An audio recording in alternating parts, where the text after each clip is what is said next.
कभी सोचा है कि भारत में बारिश बुलाने के लिए मेंढकों की बाकायदा शादी कराई जाती है? जी हाँ, ये कोई मजाक नहीं है। ये कहानी है मेंढक, बारिश और हमारी सदियों पुरानी मान्यताओं के एक गहरे कनेक्शन की। और ये कहानी सिर्फ भरोसे की नहीं, बल्कि इसमें छिपा है गहरा विज्ञान और प्रकृति को बारीकी से समझने का नजरिया। तो चलिए इस अनोखे संगम की दुनिया में उतरते हैं।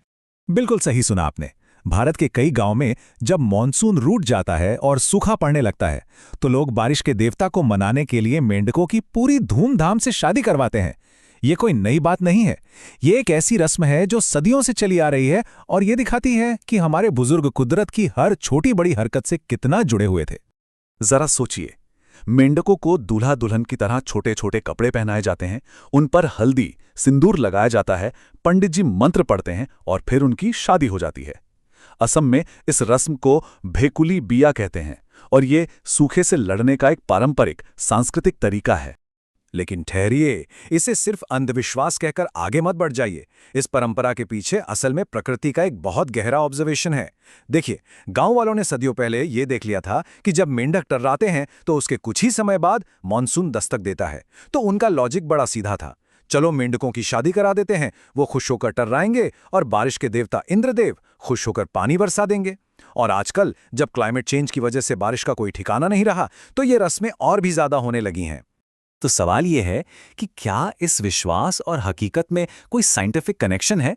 जी हाँ, बिल्कुल है। मेंढकों का टर्राना, जिसे हम क्रोकिंग कहते हैं, वो असल में उनका मीटिंग कॉल होता है, यानी प्रजनन के लिए अपने साथी को बुलाने का तरीका।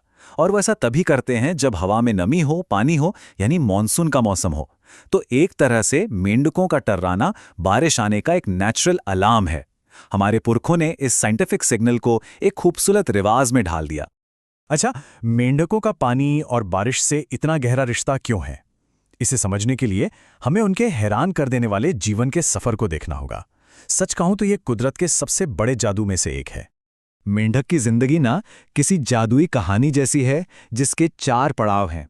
शुरुआत होती है पानी में दिए गए जेली जैसे अंडों से। इन अंडों से निकलते हैं टैडपोल, जो एकदम छोटी मछली जैसे लगते हैं। गलफड़ों से सांस लेते हैं और पूंछ से तैरते हैं। फिर असली जादू शुरू होता है। धीरे धीरे पैर निकलने लगते हैं, फेफड़े बनने लगते हैं और पूंछ गायब हो जाती है।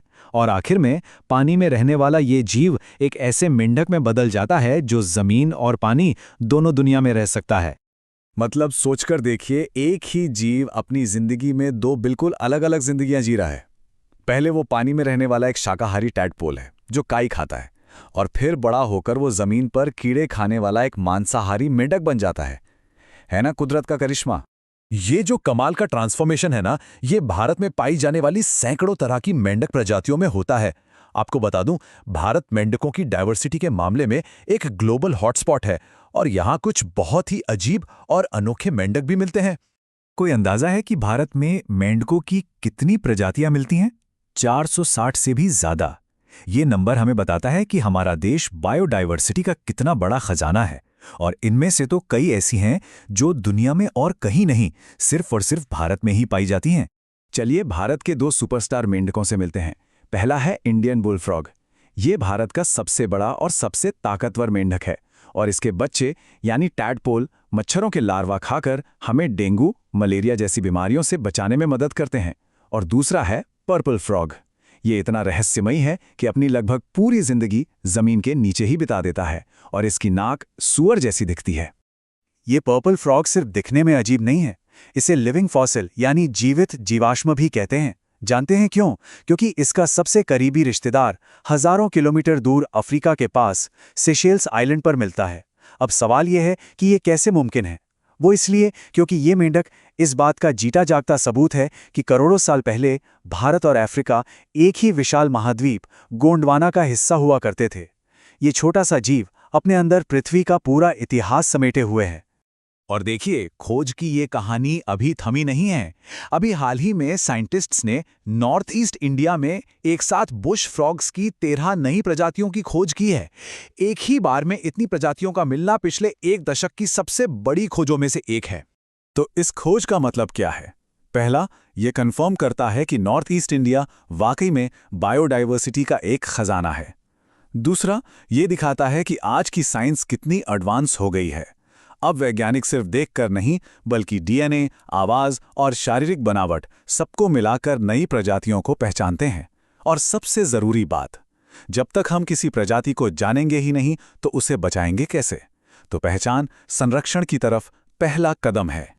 और संरक्षण जरूरी इसलिए है क्योंकि मेंढक सिर्फ दिलचस्प जीव नहीं है, वो हमारे इकोसिस्टम के, हमारे पर्यावरण के सबसे जरूरी पहरेदार हैं। उनकी मौजूदगी या गैर मौजूदगी हमारे पर्यावरण की सेहत के बारे में बहुत कुछ बता देती है। साइंटिस्ट मेंढकों को बायो इंडिकेटर कहते हैं। आसान भाषा में कहें तो पर्यावरण का हेल्थ मीटर। ऐसा इसलिए क्योंकि उनकी स्किन बहुत नाजुक होती है और वो पानी या हवा के प्रदूषण को बहुत जल्दी सोख लेती है। तो अगर किसी जगह मेंढक कम हो रहे हैं या बीमार पड़ रहे हैं तो ये हमारे लिए खतरे की घंटी है कि उस जगह का पर्यावरण ठीक नहीं है। इसके अलावा भी मेंढक कई जरूरी काम करते हैं। उनके टैडपोल्स काई खाकर हमारे तालाबों और नदियों को साफ रखते हैं। बड़े मेंढक मच्छर जैसे कीड़ों को खाकर हमारे लिए पेस्ट कंट्रोल का काम करते हैं। वो खुद भी पक्षियों, सांपों और मछलियों का जरूरी भोजन है। अगर मेंढक गायब हो गए ना तो पूरी की पूरी फूड चेन गड़बड़ा सकती है। लेकिन अफसोस की बात यह है कि ये पहरेदार आज खुद बहुत बड़े खतरे में है। पूरी दुनिया में हर 3 में से 1 मेंढक की प्रजाति विलुप्त होने के कगार पर है। और पिछले कुछ ही दशकों में हम लगभग 200 प्रजातियों को हमेशा के लिए खो चुके हैं। ये एक ग्लोबल क्राइसिस है। भारत में भी हालात बहुत अच्छे नहीं हैं। चाय और कॉफी के बागानों के लिए जंगल काटे जा रहे हैं, जिससे उनका घर छिन रहा है। क्लाइमेट चेंज की वजह से मॉनसून का पूरा साइकिल बिगड़ गया है। नदियों में बढ़ता प्रदूषण और एक जानलेवा फंगल बीमारी उनकी आबादी को तेजी से खत्म कर रही है। तो इतना सब कुछ जानने के बाद चलिए वापस अपने सबसे पहले सवाल पर लौटते हैं। क्या मेंढक की शादी करवाना सिर्फ एक अंधविश्वास है? नहीं, अब हम कह सकते हैं कि ये सिर्फ अंधविश्वास नहीं है। ये विज्ञान और संस्कृति का एक बहुत ही खूबसूरत मेल है। ये इस बात का प्रतीक है कि हमारे पूर्वज प्रकृति के चक्र को कितनी गहराई से समझते थे। मेंढक की शादी हमें याद दिलाती है कि हम इंसान प्रकृति से अलग नहीं, बल्कि उसी का एक अटूट हिस्सा हैं। और आज के दौर में इस रिश्ते को समझना, इसका सम्मान करना और इसे बचाना पहले से कहीं ज्यादा जरूरी हो गया है।